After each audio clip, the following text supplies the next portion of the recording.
querido aluno, querida aluna do 9º ano, querida família, seja muito bem-vinda mais uma vez ao nosso canal TV Araxá Educa.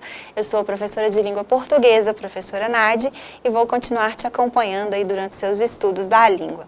Olha só, sempre lembrando que esses vídeos educativos são complementos para as aulas que você tem na sua escola com o seu professor e a sua professora, certo? Bom, e hoje a gente vai falar de um assunto muito bacana, que são as marcas linguísticas. Você sabe o que é isso? E para a gente falar disso, a gente vai precisar de falar um pouquinho do que é língua e o que é linguagem. Você já parou para pensar? Você conseguiria definir? Existe diferença? O que é língua, o que é linguagem? Bom, vamos então aprofundar nesse assunto. Primeiro, a linguagem é bem ampla. Ela é um mecanismo que a gente utiliza para transmitir nossos conceitos, nossas ideias, nossos sentimentos. Ela é um processo de interação. E qualquer conjunto de signos ou sinais é considerado uma forma de linguagem. Então, não é necessariamente só a fala, só a escrita, só a língua portuguesa. No nosso dia a dia, a gente tem diferentes formas de linguagens. Além das línguas naturais, português, o inglês, o guarani, né, outros dialetos, a gente tem também a linguagem da pintura, da dança, da música, alguns sistemas muito particulares, como os quadrinhos, logotipos, e os sistemas gestuais. Isso mesmo, a gente também se comunica com o corpo, a nossa linguagem corporal. E aí, você já parou para pensar na linguagem corporal? Alguma vez você percebeu que o seu amigo estava concordando ou discordando só pelo simples fato das expressões faciais, ou para o lugar que ele olhava, ele está com o braço cruzado, ele está mal-humorado, ele está triste? Então, às vezes, a gente se comunica também com o corpo. E nós vamos falar um pouquinho mais desse assunto, aprofundando aqui nesse videozinho que eu separei para você. Vamos lá, vamos conferir?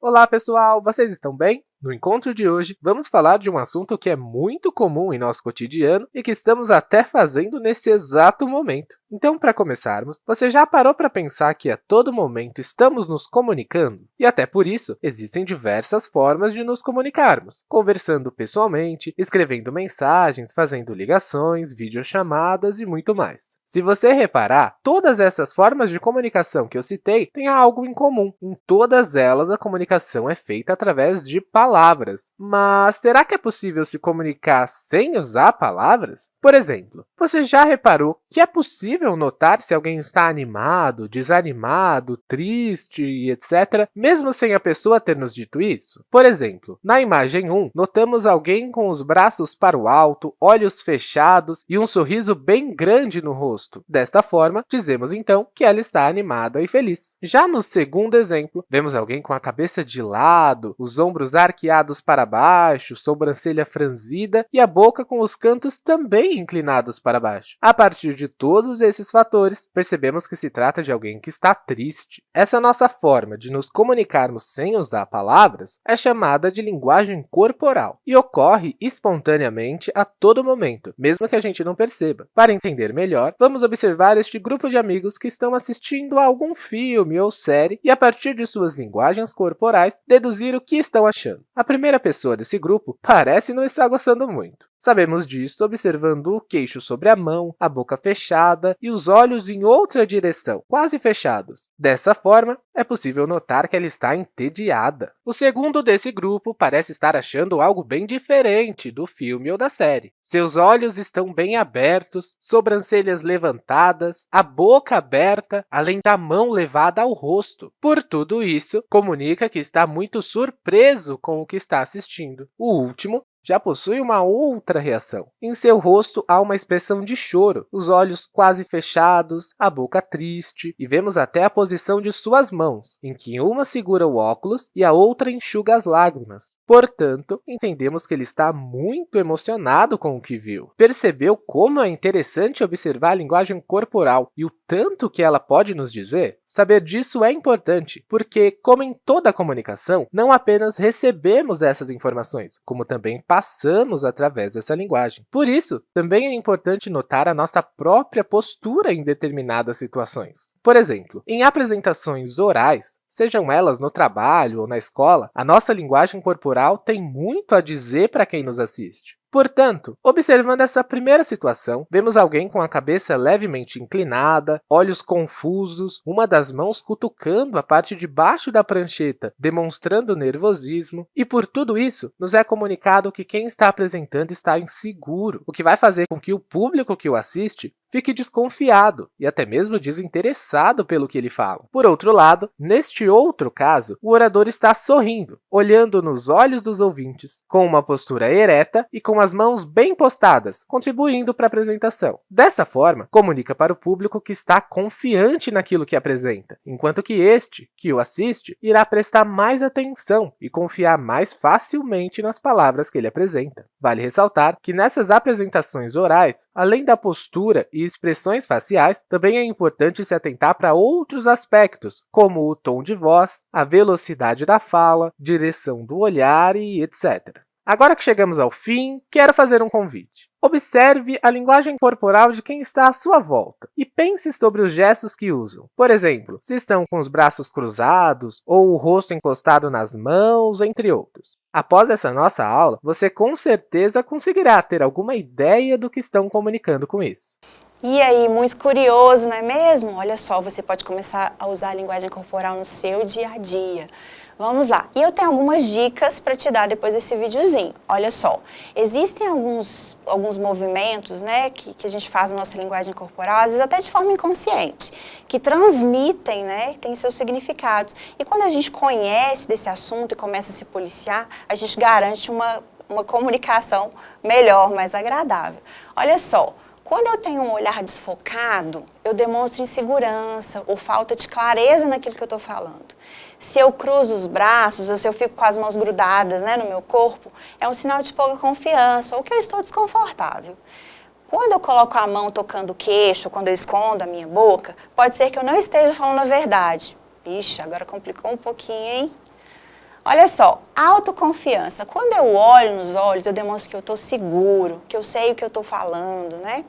A postura neutra, que são as mãos levemente posicionadas junto ao corpo, são sinal de simpatia. Então, é uma linguagem corporal e agradável. E o aperto de mão, geralmente firme, com a palma voltada para baixo, indica confiança, indica clareza na conversa, né? Então, é bem bacana. Mas, ó, não aperta muito a mão não, hein? Que aí não é agradável.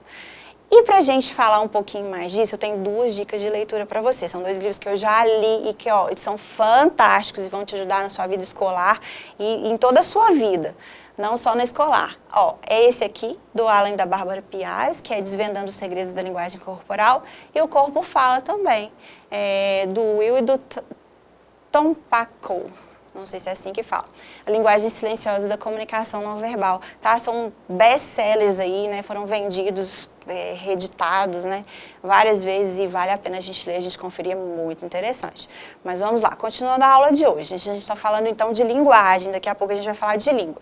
A linguagem, ela tem algumas classificações. Ela pode ser formal, né? Que ela se aproxima mais do uso da linguagem padrão, que a gente conhece também como norma culta, que são aqueles contextos mais que eu não tenho intimidade com as pessoas, quando eu vou apresentar um trabalho, por exemplo, ou numa reunião, né, numa situação aí mais formal. E informal, quando eu estou entre amigos, né, quando eu estou na família, eu fico mais à vontade, eu uso às vezes uma gíria, né, alguma expressão aí fora da norma padrão.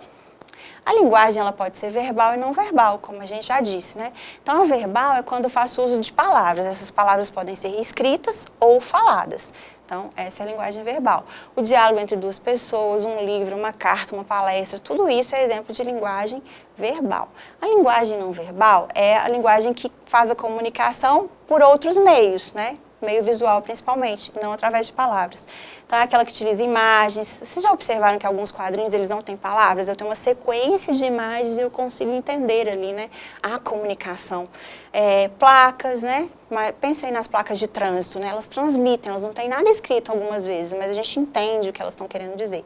Então tem a linguagem corporal que a gente acabou de falar, tem os desenhos, os gestos, enfim. Então todos esses são exemplos de linguagem não verbal. Agora vamos falar um pouquinho da língua. A língua ela é um código verbal característico, ou seja, é um conjunto de palavras e combinações específicas compartilhado por um determinado grupo. Então, aqui no Brasil, a gente compartilha uma língua que se chama língua portuguesa, certo? É a língua que a gente usa como língua oficial e para comunicação entre os povos aqui da nossa nação.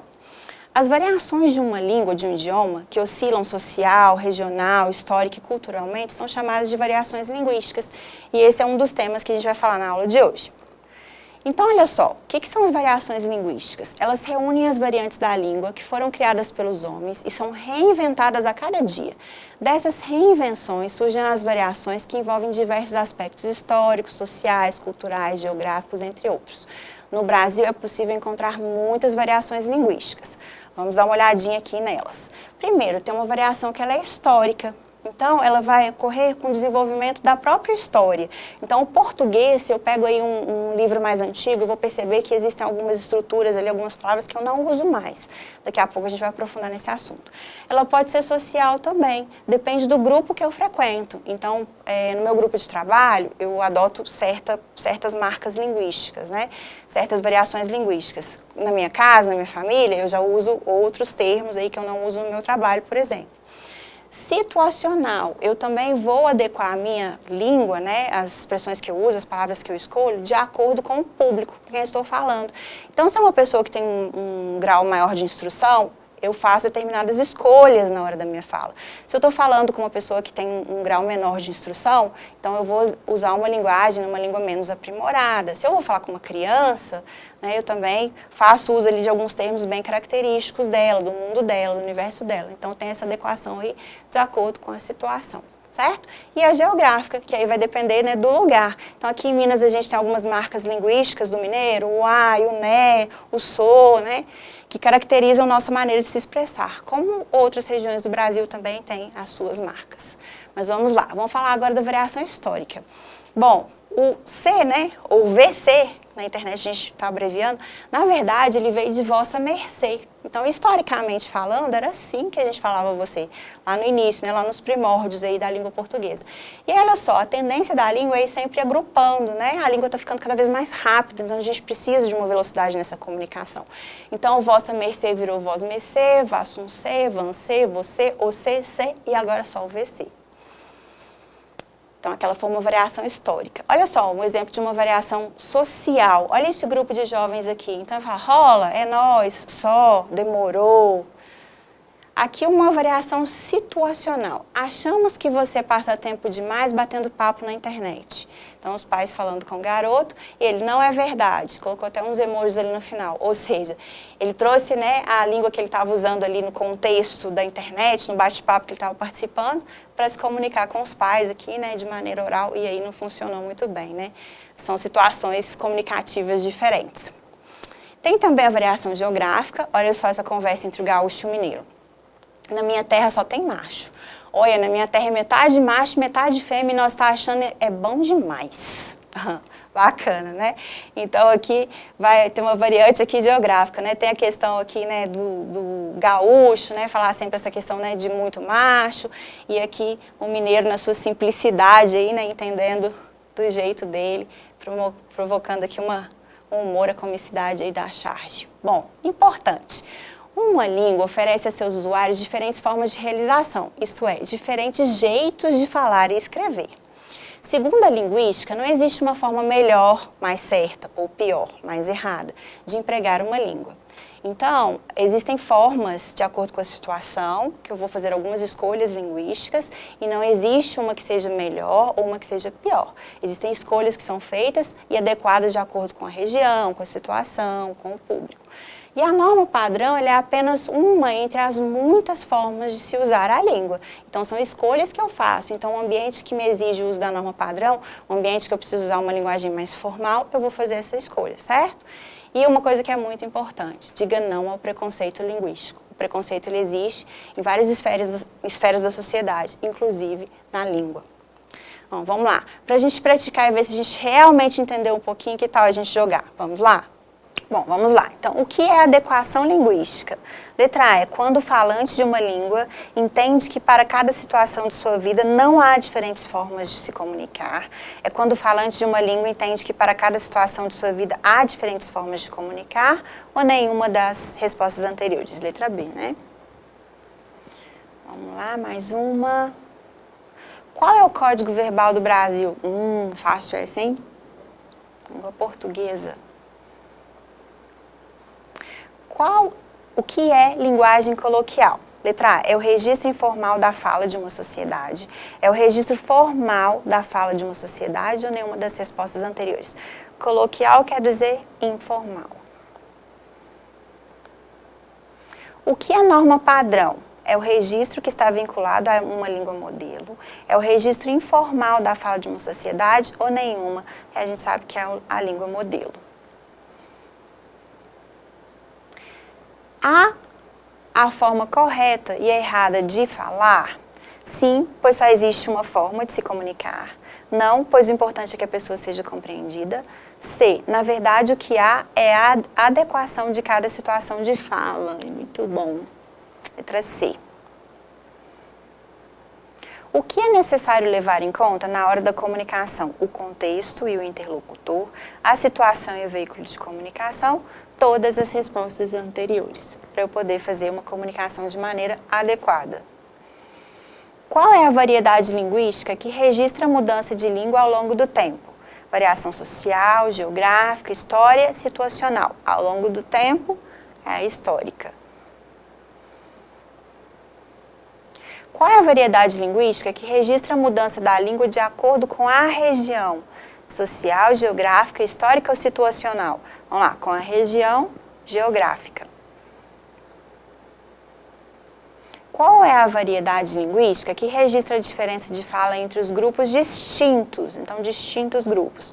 Social, geográfica, histórica ou situacional? Social. E por último, qual é a variedade linguística que registra a capacidade de adaptação de um falante em diferentes situações de fala? Variação social, variação geográfica, variação histórica ou situacional? Situacional. Bom, tenho certeza que você acertou todas, não é mesmo? Vamos lá então? Terminando nossa aula de hoje. Bom, antes de terminar a aula de hoje, eu não posso deixar de falar sobre Libras. Você sabe o que é Libras? Bom, então, Libras é a língua brasileira de sinais. E por mais que ela seja baseada em gestos, ela não é considerada uma linguagem, sim uma língua, conforme previsto no artigo 1 da Lei 10.436, de 24 de abril de 2012. E olha só, na próxima aula, não perca, a gente vai explorar mais esse assunto que é muito interessante. Então, hoje nós falamos um pouquinho de língua, de linguagem, das variações linguísticas e das libras, que é um assunto que a gente vai falar bastante na próxima aula. Então, bons estudos e até lá!